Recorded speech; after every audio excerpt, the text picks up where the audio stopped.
Coucou! Aujourd'hui, je vais te raconter l'histoire de Bobo, le singe qui n'était pas si bête. Les bonobos étaient de grands singes espiègles, au visage intelligent et aux yeux brillants.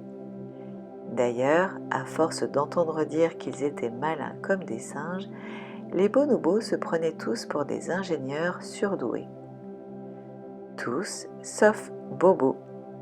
Bobo était un peu plus petit que les autres. Il baissait la tête en marchant et il ne réussissait pas grand-chose à l'école des singes. Peut-être parce qu'il était souvent dans la lune. Ses rêveries étaient pleines de visages ricanants et grimaçants qu'il observait d'un air mauvais. Si on se moquait si souvent de lui, c'est parce que Bobo ne savait pas répondre aux questions aussi simples que « Quel est le mode de déplacement le plus rapide dans la forêt ?» ou bien « Combien font 2 et 2 bananes ?» Pour te dire la vérité, à force d'entendre dire qu'il était bête et qu'il ne savait rien, Bobo était devenu incapable en tout. C'est souvent comme cela d'ailleurs. Il lisait dans les yeux des autres « T'es bête, montre-nous comme t'es bête !» Alors il obéissait sagement. Et il devenait bête. S'il avait lu dans les yeux des singes un peu d'admiration, s'il y avait lu « Oh, comme tu as l'air fort !» il aurait puisé un peu de confiance en lui dans ces yeux-là. Et ça aurait été tout le contraire. Et voilà tout. Voilà ce qui se passait dans la tête de Bobo. Au moment où quelqu'un lui posait une question, Bobo lisait dans les yeux des autres la moquerie, les singeries et sa propre bêtise. Tout cela l'inondait totalement, des pieds à la tête, comme une douche glacée.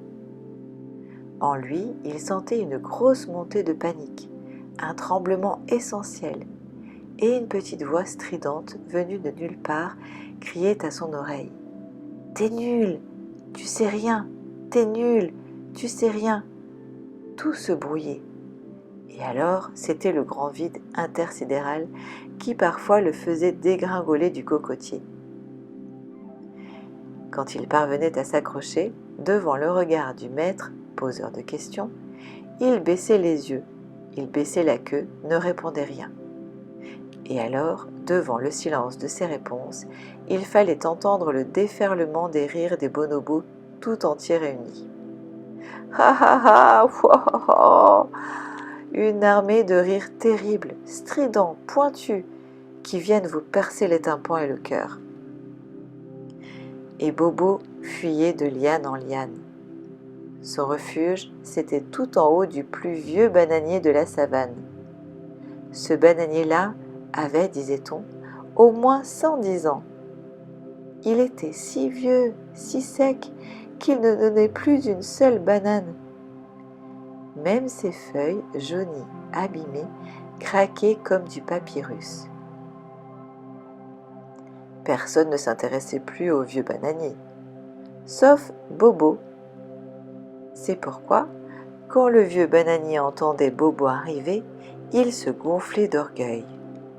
Car le vieux bananier connaissait le secret du petit singe.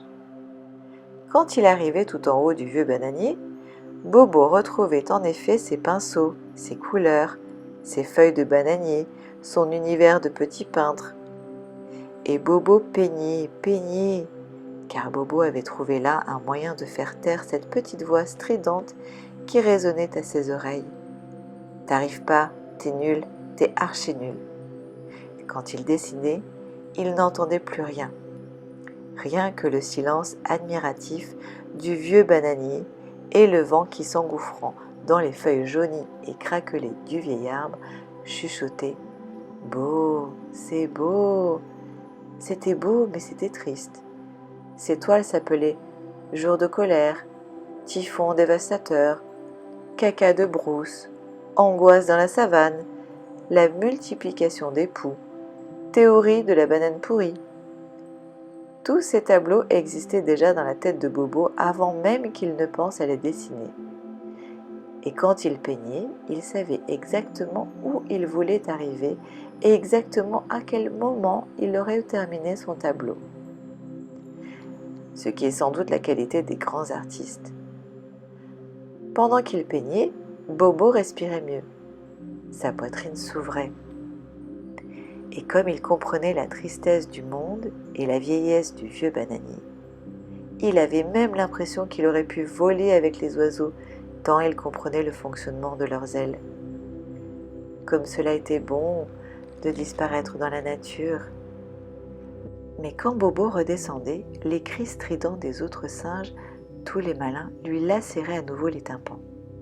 Et en 2 secondes, il redevenait Bobo le bêta.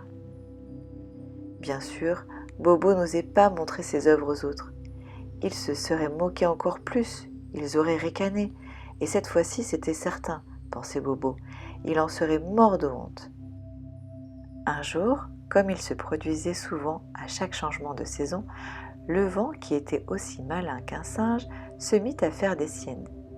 Il s'engouffra dans le vieux bananier et fit tomber une à une toutes les toiles de Bobo. Bobo, qui était à l'école en train de se faire chahuter, vit ses tableaux tomber un à un du vieux bananier.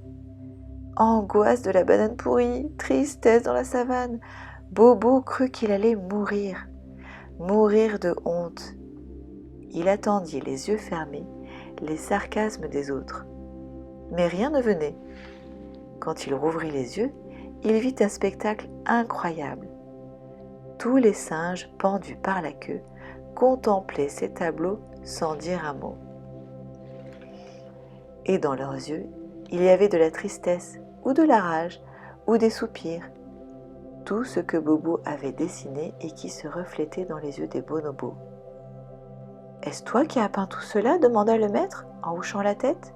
« Oui, » répondit Bobo, qui se sentit à nouveau respirer, bien fort, car il était très fier et il comptait bien ce jour-là ne donner sa fierté à personne. Bobo se sentait si heureux qu'il grimpa aussitôt dans son vieux bananier pour peindre « Respiration, jour de bonheur, senteur de banane fraîche ». Ses tableaux étaient encore plus beaux qu'avant, certainement parce que les autres lui avaient fait comprendre que c'était beau, et que cette beauté-là, il l'avait lue dans les yeux des autres, et elle l'avait inondé, comme une douche tiède d'été. Plus on nous dit qu'on réussit, et plus on réussit finalement, pensa Bobo, qui était loin d'être bêta. Aujourd'hui, Bobo est devenu le petit singe le plus puissant de la savane. Il réalise des portraits sur commande, et on vient de très, très loin pour suivre ses cours de peinture. Jamais Bobo ne se moque de personne, car il sait très bien que chacun des petits singes a une qualité en lui. Certains sont très doués à l'école, d'autres sont des as en football, certains sont faits pour décrocher des lianes et d'autres pour devenir de puissants vendeurs de bananes. Le plus fier de tous, c'est le vieux bananier, lui que tout le monde boudait parce qu'il ne donnait plus une seule banane. Voilà qu'il s'est mis à produire les plus beaux trésors du monde. Vous voyez, je suis vieux, on a cru que j'étais inutile, un peu comme Bobo, mais j'ai bien d'autres trésors en moi.